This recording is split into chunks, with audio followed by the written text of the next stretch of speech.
M ವೆಂಕಟಸ್ವಾಮಿರವರು ನಾನು ಹಲವಾರು ವರ್ಷಗಳಿಂದ ಅವ್ರ ಹೋರಾಟಗಳನ್ನು ನೋಡ್ತಾ ಬೆಳೆದು ಬಂದವರು.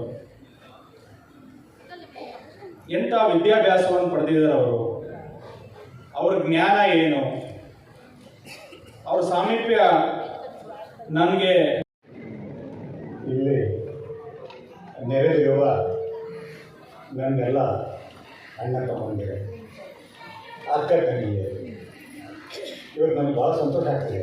ಯಾಕೆಂದರೆ ಬಹಳ 2 ದಶಕಗಳ ನಂತರ ಚಲವಾದಿ ನಾರಾಯಣಸ್ವಾಮಿ ಸಿಕ್ಕಿದ್ದಾರೆ. 1 ದಶಕದ ನಂತರ ಸುಭಾಷ್ ಗೋಂಡೆ ಅವರು ಸಿಕ್ಕಿದ್ರು.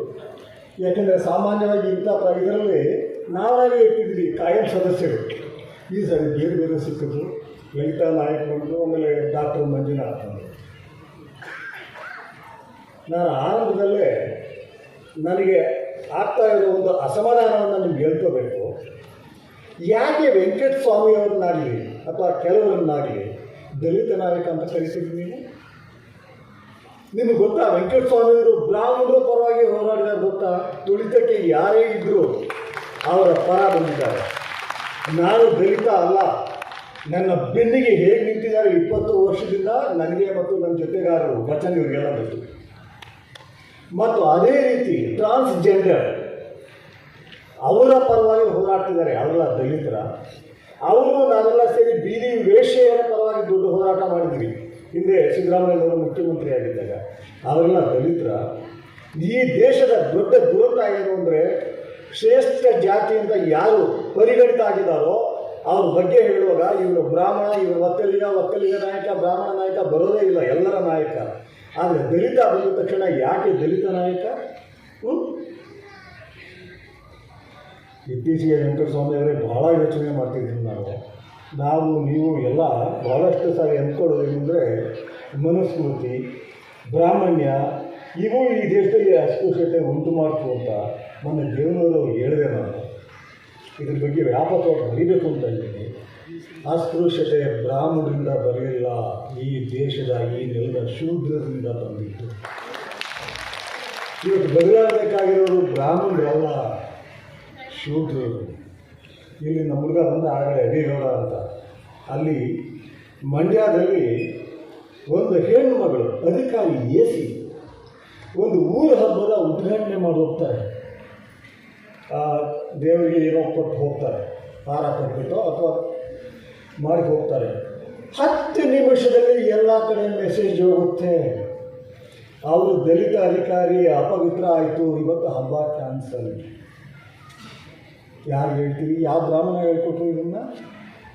ಇಲ್ಲಿ ಸುತ್ತಲೂ ಬೆಂಗಳೂರು ಸುತ್ತಲೂ ಬಿಟ್ಬಿಡಿ, ಬೀದರು ಗುಲ್ಬರ್ಗ ಬಿಟ್ಬಿಡಿ, ಇಲ್ಲಿರೋ ಎಷ್ಟು ದೇವಸ್ಥಾನಗಳಿಗೆ ಒಕ್ಕಲಿಗರು ಮತ್ತು ಲಿಂಗಾಯತರು ನಡೆಸ್ತಾ ಇರೋ ದೇವಸ್ಥಾನಗಳಿಗೆ ದಲಿತರನ್ನ ಹೊರಗಡೆ ಬಿಟ್ಕೊಳ್ತಿಲ್ಲ. ಇವತ್ತು ಬದಲಾಗಬೇಕಾಗಿರೋದು ಅವರು ಬದಲಾಗಬೇಕಾದಾಗ ನಾವು ಒಂದು ಹೇಳಬೇಕು, ನಮ್ಮ ನಾಯಕರುಗಳು ಯಾರು ಸ್ಪಷ್ಟವಾಗಿ ಆಲೋಚನೆ ಮಾಡೋದು. ಯಾಕೆ ಚಲವಾದಿ ನಾರಾಯಣಸ್ವಾಮಿ ಅವರಾಗಲಿ ವೆಂಕಟಸ್ವಾಮಿ ಅವರಾಗಲಿ ನನಗೆ ಯಾಕೆ ಇಷ್ಟ ಆಗ್ತಾರೆ? ವೆಂಕಟಸ್ವಾಮಿ ಅವ್ರನ್ನ ನಾನು ನೋಡಿದ್ದೀನಿ. ಕೆಲವೇ ಜನ ಆ ಥರ ಸಿಕ್ಕಿರೋದನ್ನು ಬದುಕಿನಲ್ಲಿ. ನಂಜುಂಡಸ್ವಾಮಿ ಆ ರೀತಿ ಇದ್ದರು, ಬಟ್ ಇವರಷ್ಟು ಓಡಾಡ್ತಿರಲಿಲ್ಲ. ಪುಟ್ಟಣ್ಣಯ್ಯ ಇದ್ದರು, ಅವರೆಲ್ಲರಿಗಿಂತ ಹೆಚ್ಚಿಗೆ ಓಡಾಡೋದು ನಮ್ಮ ವೆಂಕಟಸ್ವಾಮಿ. ನಿಮಗೆ ಗೊತ್ತಿರಬೇಕು, ಒಂದು 12-13 ವರ್ಷ ಆಕ್ಸಿಡೆಂಟ್. ಎಷ್ಟು ವರ್ಷ ಆಯಿತು? 2008 ಅವ್ರು ಆಕ್ಸಿಡೆಂಟ್ ಆಗಿಬಿಡೋದು. ನಾನು ಬಚ್ಚಣ್ಣವರೆಲ್ಲ ಚೆನ್ನೈಗೆ ಹೋಗ್ತಾ ಇರ್ತೀವಿ, ಯಾವುದೊಂದು ಪ್ರೋಗ್ರಾಮ್ ಹೋಗ್ತಾ ಇರ್ತೀವಿ. ನನಗೆ ಹೇಗಾಗ್ಬಿಡುತ್ತೆ ಅಂದರೆ, ಅವ್ರು ಆಕ್ಸಿಡೆಂಟ್ ಆಯಿತು, ಉಳಿತಾರೋ ಇಲ್ಲೋ ಗೊತ್ತಿಲ್ಲ ಅಂದಾಗ 2 ನಿಮಿಷಕ್ಕೂ ಸಿಕ್ಕಿದವ್ರು ಫೋನ್ ಮಾಡ್ತಾ ಇದ್ದೀವಿ. ನಮ್ಮ ಅವಳಿ ಶಂಕರ್ಗೆ, ಅವನ ಹತ್ರ ಬೇರೆಯವರು ಎಲ್ಲರೂ, ಮೈಸೂರಿಗಳು, ನಮ್ಮ ಹುಡುಗರುಗಳು, ಡಾಕ್ಟ್ರುಗಳು ಕಡೆಗೆ ಅವರು 2 ಅವರ್ಸ್ ಬಿಟ್ಟು ಮಾತನಾಡ್ತಾರೆ. ಸರ್, ನನ್ನ ಕಾಲ್ಗೇಟಾಗಿದೆ, ನಾನು ಚೆನ್ನಾಗಿದ್ದೀನಿ. ನಮಗೆ ಅಲ್ಲಿವರೆಗೂ ನೀರು ಕೂಡ ಕುಡಿಯೋಕ್ಕಾಗಿರೋದಿಲ್ಲ. ಯಾಕೆಂದರೆ ಹೋಗ್ತಾ ಇರೋ ಒಬ್ಬ ವ್ಯಕ್ತಿ ಎಲ್ಲ ನಮ್ಮ ಒಳಗಿರೋ ಚೈತನ್ಯ. ವೆಂಕಟಸ್ವಾಮಿ ಇವರೆಲ್ಲ ವ್ಯಕ್ತಿಗಳು ಕೋಟ್ಯಾಂತರ ಜನ ಇದ್ದಾರೆ. ಕೆಲವರು ಮಾತ್ರ ಆ ಸ್ಪಷ್ಟತೆ, ಆ ಶಕ್ತಿ, ಆ ಚೈತನ್ಯ ಬೆಳೆಸ್ಕೊಂಡಿರ್ತಾರೆ. ಆ ರೀತಿ ಚೈತನ್ಯ ಬೆಳೆಸ್ಕೊಂಡಿದ್ದಾರೆ ಅವರು. ಆಸ್ಪತ್ರೆಗೆ ಹೋಗಿ ನೋಡ್ತೀನಿ ಅವ್ರನ್ನ. ಡಾಕ್ಟ್ರು ಹೇಳಿರ್ತಾರೆ ಮೇಜರ್ ಆಪರೇಷನ್, 6 ತಿಂಗಳು ಓಡಾಡಬೇಡಿ ಅಂತ ಹೇಳ್ತಾರೆ. ಆ ಟೈಮ್ನಲ್ಲಿ ನಾವು ಕೇಳಿ ವಿರುದ್ಧ ದೊಡ್ಡ ಹೋರಾಟ ಮಾಡ್ತಾಯಿರ್ತೀವಿ, ವಿಧಾನಸೌಧಕ್ಕೆಲ್ಲ ಹೋಗ್ತಾ ಇರ್ತೀವಿ. ಅವರ ಆಸ್ಪತ್ರೆಗೆ ಸೇರಿದ ಒಂದು 20 ದಿನಗಳಲ್ಲಿ ವಿಧಾನಸೌಧಕ್ಕೆ ಹೋಗ್ತಾ ಇದ್ದೀವಿ, ಕೋಲ್ ಇಟ್ಕೊಂಡು ಬಂದುಬಿಟ್ರು ಅಲ್ಲಿ ಮೆಟ್ಲು ಹೋಗ್ತಾ ಇದ್ದಾರೆ. ನಾನು ಹೇಳಿದೆ, ವೆಂಕಟಸ್ವಾಮಿ ಅವರೇ, ನಿಮ್ಗೆ ಏನಾಗಿದೆ, ನಿಮಗೆ ರೆಸ್ಟ್ ತೊಗೊಳ್ಳಿ ಒಂದು 3 ತಿಂಗಳು, ಸ್ವಲ್ಪ ಹೆಚ್ಚು ಕಮ್ಮಿ ಅಂದರೆ ಏನಾಗ್ತದೆ ಗೊತ್ತಾ? ಇಲ್ಲ ಸರ್, ನಾನು ಕೂತ್ಕೊಳ್ಳೋಕೆ ಆಗಲಿಲ್ಲ ನನ್ನ ಕೈಯಲ್ಲಿ. ಈ ರೀತಿ ಎಷ್ಟು ನೋಡಿದ್ದೀನಿ ವೆಂಕಟಸ್ವಾಮಿ ಅವ್ರದ್ದು ಅಂದರೆ ಸಾಮಾನ್ಯ ಅಲ್ಲ. ಅವ್ರು ಏನಾದರೂ ಬಹುಶಃ ಇವರು ಗೊತ್ತಿರುತ್ತೆ, ನಮ್ಮ ಛಲವಾದಿ ನಾರಾಯಣಸ್ವಾಮಿ ಅವ್ರಿಗೂ, ಅವ್ರು ಏನಾದರೂ ಸ್ಥಾಪಿತ ಪಕ್ಷಗಳಲ್ಲಿ ಇದ್ದಿದ್ದರೆ ಕಾಂಗ್ರೆಸ್ ಅಥವಾ BJP ಇದೆಲ್ಲ ಯಾವ ಇದ್ದಿದ್ರು ಎಷ್ಟೊತ್ತಿಗೆ CM ಆಗ್ತಿದ್ರು. ಅವರ ಬುದ್ಧಿವಂತಿಕೆ ವಿದ್ಯೆ ನನಗೆ ಗೊತ್ತು. ವೆಂಕಟಗಿರಿ ಗೌಡ ಅಂತ ಎಕನಾಮಿಕ್ಸ್ ಪ್ರೊಫೆಸರ್, ಅವರು ಸ್ವಲ್ಪ ಸರಿ ಇಲ್ಲ ಅದನ್ನು ಸಹಿಸ್ಕೊಳ್ತಿರಲಿಲ್ಲ. ಅವರ ಪೆಟ್ ಸ್ಟೂಡೆಂಟ್ ಮತ್ತು ಗೋಲ್ಡ್ ಮೆಡಲ್ ವಿನ್ನರ್ MA ಅವ್ರು ಏನಾದರೂ ಹೋರಾಟಕ್ಕೆ ಬರದೆ ಬ್ಯಾಂಕ್ಗಳ ಮೂಲಕ ಎಲ್ಲಾದರೂ ಹೋಗಿದ್ದಿದ್ರೆ, ಕೆಲಸಕ್ಕೆ ಸೇರಿದ್ದಿದ್ರೆ ರಿಸರ್ವ್ ಬ್ಯಾಂಕ್ ಡೈರೆಕ್ಟರ್ ಆಗ್ತಿದ್ರು. ಆದರೆ ಇವತ್ತು ಇರೋದ್ರಲ್ಲಿ ಯಾರೋ ಹೇಳಿದ್ರೆ ಆಗಲೇ ಅವ್ರು ಎಲ್ಲಿ ಟಿಫನ್ ಮಾಡ್ತಾರೆ ಗೊತ್ತಾಗಲ್ಲ, ಎಲ್ಲಿ ಊಟ ಮಾಡ್ತಾರೆ ಗೊತ್ತಾಗಲ್ಲ. ನಾವು ಮಹದಾಗಿ ಹೋರಾಟಕ್ಕೆ ಹೋಗಿದ್ದೀವಿ. ನಾನು ಬಹುಶಃ ದೇವರು ಅವರನ್ನು ಜನಸೇವೆಗೆ ಕೊಟ್ಟಿದ್ದಾನೆ. ಇದು ಅವರು ಹುಟ್ಟು ಹೋರಾಟಗಾರರು. ಯಾವುದಾದ್ರೂ ಅನ್ಯಾಯ ಆದರೆ ಅದರ ವಿರುದ್ಧ ಹೋರಾಟ ಅನ್ನೋದು ಎಲ್ಲರಿಗೂ ಬರೋದಿಲ್ಲ. ಸೊ ಅದರಿಂದ ನಾವು ಹೃದಯದ ಭಾಷೆಯನ್ನು ನಾವು ಮಾತಾಡಬೇಕು, ಜ್ಞಾನದ ಭಾಷೆ ಇರಬೇಕು. ಆದರೆ ನಿಜವಾಗ್ಲೂ ಇವತ್ತಿನ ಈ ಕಾರ್ಯಕ್ರಮಕ್ಕೆ ಇವತ್ತು ಇಷ್ಟು ಜನ ಬಂದಿರೋದು ಅವರ ಮೇಲಿರ್ತಕ್ಕಂಥ ಪ್ರೀತಿ, ಅಭಿಮಾನ. ಯಾಕೆಂದರೆ ನೀವು ಯಾರೂ ಕೂಡ ಕರ್ಕೊಂಡು ಬಂದವರಲ್ಲ, ತಾವಾಗೇ ಬಂದವರು. ಯಾಕೆಂದರೆ ಅದರಿಂದ ಇವತ್ತು ಯಾಕೆಂದರೆ ನನಗೆ ಕಳೆದ 1 ವರ್ಷದ ಹಿಂದೆ ಒಂದು ನಮ್ಮ ಆ ಸಂದರ್ಭದಲ್ಲಿ ಭೇಟಿ ಆಗಿದ್ವಿ. ಆ ಸಂದರ್ಭದಲ್ಲಿ ಅವರ ಪರಿಚಯ ಆಯಿತು, ಅದಕ್ಕೂ ಮೊದಲು.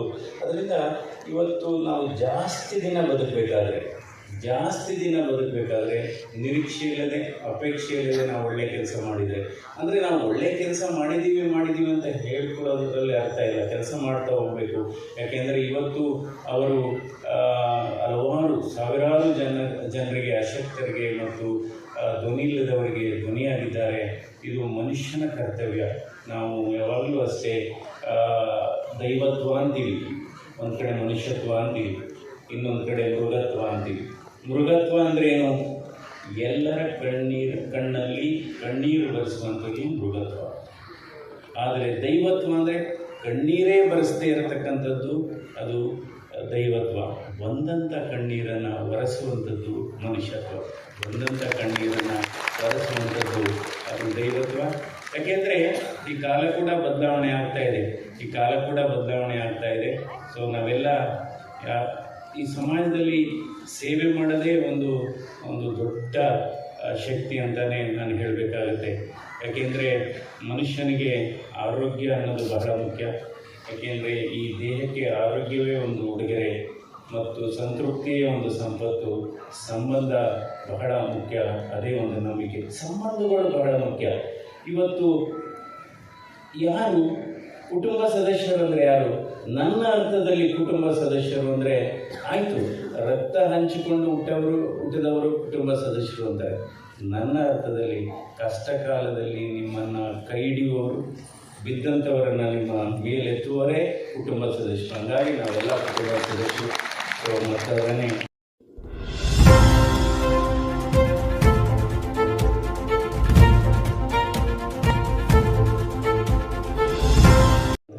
ನಾನು ಬಹುಶಃ ದೇವರು ಅವರನ್ನು ಜನಸೇವೆಗೆ ಕೊಟ್ಟಿದ್ದಾನೆ. ಇದು ಅವರು ಹುಟ್ಟು ಹೋರಾಟಗಾರರು. ಯಾವುದಾದ್ರೂ ಅನ್ಯಾಯ ಆದರೆ ಅದರ ವಿರುದ್ಧ ಹೋರಾಟ ಅನ್ನೋದು ಎಲ್ಲರಿಗೂ ಬರೋದಿಲ್ಲ. ಸೊ ಅದರಿಂದ ನಾವು ಹೃದಯದ ಭಾಷೆಯನ್ನು ನಾವು ಮಾತಾಡಬೇಕು, ಜ್ಞಾನದ ಭಾಷೆ ಇರಬೇಕು. ಆದರೆ ನಿಜವಾಗ್ಲೂ ಇವತ್ತಿನ ಈ ಕಾರ್ಯಕ್ರಮಕ್ಕೆ ಇವತ್ತು ಇಷ್ಟು ಜನ ಬಂದಿರೋದು ಅವರ ಮೇಲಿರ್ತಕ್ಕಂಥ ಪ್ರೀತಿ, ಅಭಿಮಾನ.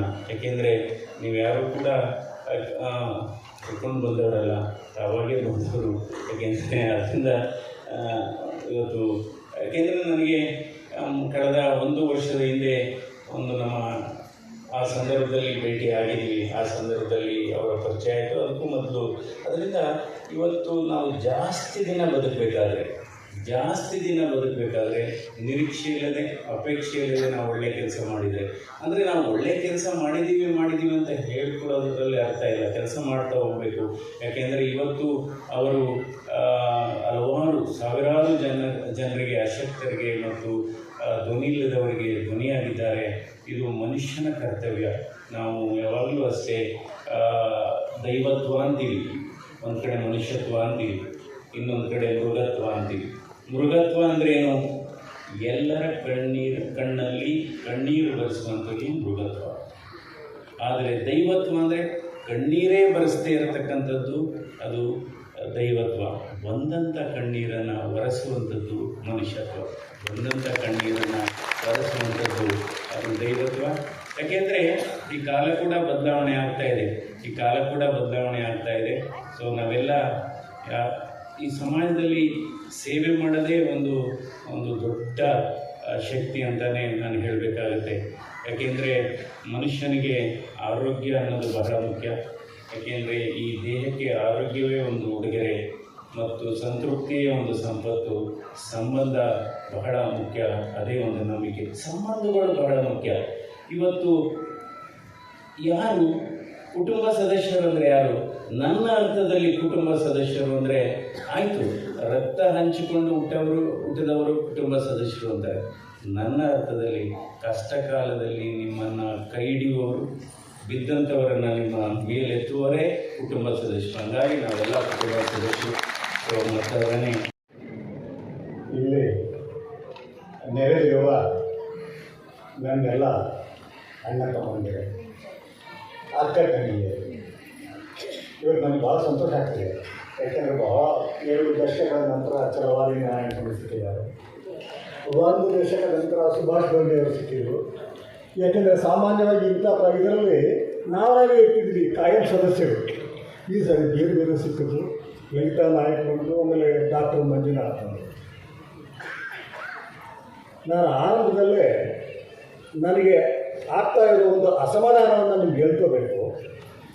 ಯಾಕೆ ವೆಂಕಟಸ್ವಾಮಿಯವ್ರನ್ನಾಗಲಿ ಅಥವಾ ಕೆಲವರನ್ನಾಗಲಿ ದಲಿತ ನಾಯಕ ಅಂತ ಕರಿತೀವಿ ನೀವು? ನಿಮಗೆ ಗೊತ್ತಾ, ವೆಂಕಟಸ್ವಾಮಿಯವರು ಬ್ರಾಹ್ಮಣರ ಪರವಾಗಿ ಹೋರಾಡಿದ್ದಾರೆ ಗೊತ್ತಾ? ತುಳಿತಕ್ಕೆ ಯಾರೇ ಇದ್ದರೂ ಅವರ ಪರ ಬಂದಿದ್ದಾರೆ. ನಾನು ದಲಿತ ಅಲ್ಲ, ನನ್ನ ಬೆನ್ನಿಗೆ ಹೇಗೆ ನಿಂತಿದ್ದಾರೆ 20 ವರ್ಷದಿಂದ ನನಗೆ ಮತ್ತು ನನ್ನ ಜೊತೆಗಾರರು ವಚನ ಇವರಿಗೆಲ್ಲ ಗೊತ್ತು. ಮತ್ತು ಅದೇ ರೀತಿ ಟ್ರಾನ್ಸ್ಜೆಂಡರ್ ಅವರ ಪರವಾಗಿ ಹೋರಾಡ್ತಿದ್ದಾರೆ. ಅವರೆಲ್ಲ ದಲಿತರ. ಅವರು ನಾವೆಲ್ಲ ಸೇರಿ ಬೀದಿ ವೇಶ್ಯೆಯರ ಪರವಾಗಿ ದೊಡ್ಡ ಹೋರಾಟ ಮಾಡಿದ್ವಿ ಹಿಂದೆ ಸಿದ್ದರಾಮಯ್ಯನವರು ಮುಖ್ಯಮಂತ್ರಿ ಆಗಿದ್ದಾಗ. ಅವರೆಲ್ಲ ದಲಿತರ. ಈ ದೇಶದ ದೊಡ್ಡ ದುರಂತ ಏನು ಅಂದರೆ, ಶ್ರೇಷ್ಠ ಜಾತಿಯಿಂದ ಯಾರು ಪರಿಗಣಿತ ಆಗಿದ್ದಾರೋ ಅವ್ರ ಬಗ್ಗೆ ಹೇಳುವಾಗ ಇವರು ಬ್ರಾಹ್ಮಣ, ಇವರು ಒಕ್ಕಲಿಗ ನಾಯಕ, ಬ್ರಾಹ್ಮಣ ನಾಯಕ ಬರೋದೇ ಇಲ್ಲ, ಎಲ್ಲರ ನಾಯಕ. ಆದರೆ ದಲಿತ ಬಂದ ತಕ್ಷಣ ಯಾಕೆ ದಲಿತ ನಾಯಕ? ಇತ್ತೀಚೆಗೆ ವೆಂಕಟಸ್ವಾಮಿಯವರೇ ಬಹಳ ಯೋಚನೆ ಮಾಡ್ತಿದ್ದೀವಿ. ನಾವು ನೀವು ಎಲ್ಲ ಬಹಳಷ್ಟು ಸಾರಿ ಅಂದ್ಕೊಳ್ಳೋದೇನೆಂದರೆ, ಮನುಸ್ಮೃತಿ, ಬ್ರಾಹ್ಮಣ್ಯ ಇವು ಈ ದೇಶದಲ್ಲಿ ಅಸ್ಪೃಶ್ಯತೆ ಉಂಟು ಮಾಡ್ತು ಅಂತ ನನ್ನ ಜೀವನದವರು ಹೇಳಿದೆ. ನಾನು ಇದ್ರ ಬಗ್ಗೆ ವ್ಯಾಪಕವಾಗಿ ಬರೀಬೇಕು ಅಂತ ಇದ್ದೀನಿ. ಅಸ್ಪೃಶ್ಯತೆ ಬ್ರಾಹ್ಮಣರಿಂದ ಬರಲಿಲ್ಲ, ಈ ದೇಶದ ಈ ನೆಲದ ಶೂದ್ರರಿಂದ ಬಂದಿತ್ತು. ಇವತ್ತು ಬದಲಾಗಬೇಕಾಗಿರೋರು ಬ್ರಾಹ್ಮಣರಲ್ಲ, ಶೂದ್ರರು. ಇಲ್ಲಿ ನಮ್ಮ ಹುಡುಗ ಬಂದ ಆಗಲೇ ಅಡಿಗೌಡ ಅಂತ, ಅಲ್ಲಿ ಮಂಡ್ಯದಲ್ಲಿ ಒಂದು ಹೆಣ್ಣು ಮಗಳು ಅಧಿಕಾರಿ AC ಒಂದು ಊರ ಹಬ್ಬದ ಉದ್ಘಾಟನೆ ಮಾಡಿ ಹೋಗ್ತಾರೆ. ದೇವರಿಗೆ ಏನೋ ಕೊಟ್ಟು ಹೋಗ್ತಾರೆ, ಹಾರ ಕೊಟ್ಬಿಟ್ಟು ಅಥವಾ ಮಾಡಿ ಹೋಗ್ತಾರೆ. 10 ನಿಮಿಷದಲ್ಲಿ ಎಲ್ಲ ಕಡೆ ಮೆಸೇಜ್ ಹೋಗುತ್ತೆ, ಅವರು ದಲಿತ ಅಧಿಕಾರಿ ಅಪವಿತ್ರ ಆಯಿತು, ಇವತ್ತು ಹಬ್ಬ ಕ್ಯಾನ್ಸಲ್. ಯಾರು ಹೇಳ್ತೀವಿ? ಯಾವ ಬ್ರಾಹ್ಮಣ ಹೇಳ್ಕೊಟ್ರು ಇದನ್ನು? ಇಲ್ಲಿ ಸುತ್ತಲೂ ಬೆಂಗಳೂರು ಸುತ್ತಲೂ ಬಿಟ್ಬಿಡಿ, ಬೀದರ್ ಗುಲ್ಬರ್ಗ ಬಿಟ್ಬಿಡಿ, ಇಲ್ಲಿರೋ ಎಷ್ಟು ದೇವಸ್ಥಾನಗಳಿಗೆ ಒಕ್ಕಲಿಗರು ಮತ್ತು ಲಿಂಗಾಯತರು ನಡೆಸ್ತಾ ಇರೋ ದೇವಸ್ಥಾನಗಳಿಗೆ ದಲಿತರನ್ನ ಒಳಗಡೆ ಬಿಟ್ಕೊಳ್ತಿಲ್ಲ.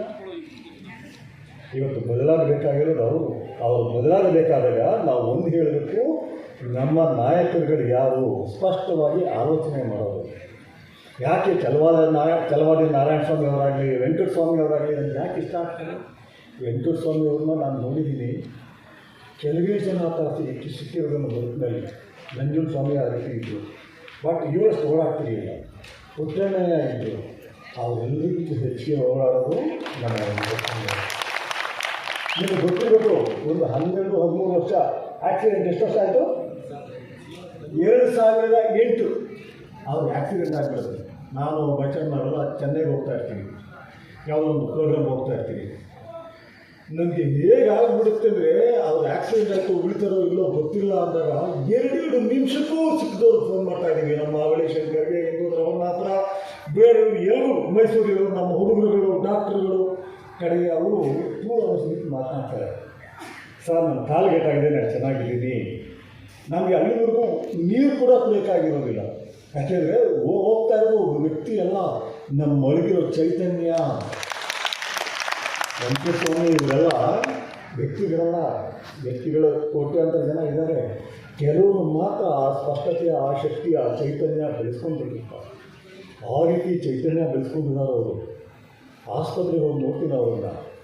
ಡಾಕ್ಟ್ರು ಹೇಳ್ತಾರೆ ಮೇಜರ್ ಆಪ್ರೇಷನ್, 6 ತಿಂಗಳು ಓಡಾಡಬೇಡಿ ಅಂತ ಹೇಳ್ತಾರೆ. ಆ ಟೈಮ್ನಲ್ಲಿ ನಾವು ಕೇಳಿ ವಿರುದ್ಧ ದೊಡ್ಡ ಹೋರಾಟ ಮಾಡ್ತಾ ಇರ್ತೀವಿ, ವಿಧಾನಸೌಧಕ್ಕೆಲ್ಲ ಹೋಗ್ತಾ ಇರ್ತೀವಿ. ಅವರ ಆಸ್ಪತ್ರೆಗೆ ಸೇರಿದ ಒಂದು 20 ದಿನಗಳಲ್ಲಿ ವಿಧಾನಸೌಧಕ್ಕೆ ಹೋಗ್ತಾ ಇದ್ದೀವಿ. ಕೋಲ್ ಇಟ್ಕೊಂಡು ಬಂದುಬಿಟ್ರಲ್ಲಿ ಮೆಟ್ಲು ಹೋಗ್ತಾ ಇದ್ದಾರೆ. ನಾನು ಹೇಳಿದೆ, ವೆಂಕಟಸ್ವಾಮಿ ಅವರೇ ನಿಮ್ಗೆ ಏನಾಗಿದೆ, ನಿಮಗೆ ರೆಸ್ಟ್ ತೊಗೊಳ್ಳಿ ಒಂದು 3 ತಿಂಗಳು, ಸ್ವಲ್ಪ ಹೆಚ್ಚು ಕಮ್ಮಿ ಅಂದರೆ ಏನಾಗ್ತದೆ ಗೊತ್ತಾ? ಇಲ್ಲ ಸರ್, ನಾನು ಕೂತ್ಕೊಳ್ಳೋಕ್ಕಾಗಲಿಲ್ಲ ನನ್ನ ಕೈಯಲ್ಲಿ. ಈ ರೀತಿ ಎಷ್ಟು ನೋಡಿದ್ದೀನಿ ವೆಂಕಟಸ್ವಾಮಿ ಅವ್ರದ್ದು ಅಂದರೆ ಸಾಮಾನ್ಯ ಅಲ್ಲ. ಅವ್ರು ಏನಾದರೂ ಬಹುಶಃ ಇವರು ಗೊತ್ತಿರುತ್ತೆ, ನಮ್ಮ ಛಲವಾದಿ ನಾರಾಯಣಸ್ವಾಮಿ ಅವ್ರಿಗೂ, ಅವ್ರು ಏನಾದರೂ ಸ್ಥಾಪಿತ ಪಕ್ಷಗಳಲ್ಲಿ ಇದ್ದಿದ್ದರೆ, ಕಾಂಗ್ರೆಸ್ ಅಥವಾ BJP ದಳ ಯಾವ ಇದ್ದಿದ್ರು ಎಷ್ಟೊತ್ತಿಗೆ CM ಆಗ್ತಿದ್ರು. ಅವರ ಬುದ್ಧಿವಂತಿಕೆ, ವಿದ್ಯೆ ನಮ್ಗೆ ಗೊತ್ತು. ವೆಂಕಟಗಿರಿ ಗೌಡ ಅಂತ ಎಕನಾಮಿಕ್ಸ್ ಪ್ರೊಫೆಸರ್, ಅವರು ಸ್ವಲ್ಪ ಸರಿ ಇಲ್ಲ ಅದನ್ನು ಸಹಿಸ್ಕೊಳ್ತಿರಲಿಲ್ಲ. ಅವರ ಪೆಟ್ ಸ್ಟೂಡೆಂಟ್ ಮತ್ತು ಗೋಲ್ಡ್ ಮೆಡಲ್ ವಿನ್ನರ್ MA ಅವ್ರು ಏನಾದರೂ ಹೋರಾಟಕ್ಕೆ ಬರದೆ ಬ್ಯಾಂಕ್ಗಳ ಮೂಲಕ ಎಲ್ಲಾದರೂ ಹೋಗಿದ್ದಿದ್ರೆ, ಕೆಲಸಕ್ಕೆ ಸೇರಿದ್ದಿದ್ರೆ ರಿಸರ್ವ್ ಬ್ಯಾಂಕ್ ಡೈರೆಕ್ಟರ್ ಆಗ್ತಿದ್ರು. ಆದರೆ ಇವತ್ತು ಇರೋದ್ರಲ್ಲಿ ಯಾರೋ ಹೇಳಿದ್ರಾಗಲೇ ಅವ್ರು ಎಲ್ಲಿ ಟಿಫನ್ ಮಾಡ್ತಾರೆ ಗೊತ್ತಾಗಲ್ಲ, ಎಲ್ಲಿ ಊಟ ಮಾಡ್ತಾರೆ ಗೊತ್ತಾಗಲ್ಲ. ನಾವು ಮಹದಾಗಿ ಹೋರಾಟಕ್ಕೆ ಹೋಗಿದ್ದೀವಿ. ಅಲ್ಲಿ ಡಾಕ್ಟರ್ ಎಂ ವೆಂಕಟಸ್ವಾಮಿರವರು ನಾನು ಹಲವಾರು ವರ್ಷಗಳಿಂದ ಅವ್ರ ಹೋರಾಟಗಳನ್ನು ನೋಡ್ತಾ ಬೆಳೆದು ಬಂದವರು. ಎಂಥ ವಿದ್ಯಾಭ್ಯಾಸವನ್ನು ಪಡೆದಿದ್ದಾರೆ ಅವರು, ಅವ್ರ ಜ್ಞಾನ ಏನು, ಅವ್ರ ಸಾಮೀಪ್ಯ ನನಗೆ